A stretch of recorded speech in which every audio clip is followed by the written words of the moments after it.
Tənhalıq insana xas bir xüsusiyyət deyil. Bir insan ailə qurarkən bunun necə məsuliyyətli bir iş olduğunu dərk eləməlidir. Bu fikirləri Səhiyyə Nazirliyinin rəsmi Instagram hesabında canlı yayımda Səhiyyə Nazirliyi 2 nömrəli klinik psixiatriya xəstəxanasının baş həkimi Leyla Bəşirova açıqlayıb. Onun sözlərinə görə həyatda ən mühüm qərarlardan biri ailə qurmaqdır və düzgün seçim ən əhəmiyyətli şərtdir.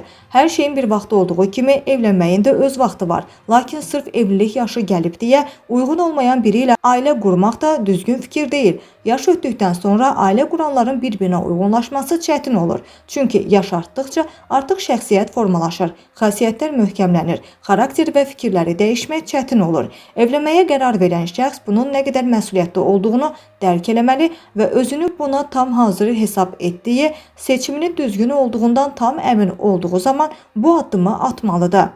Leyla Bəşirova qeyd edib ki, son araşdırmalara görə ideal evlilik yaşı isə 25-30 yaş aralığı hesab olunur.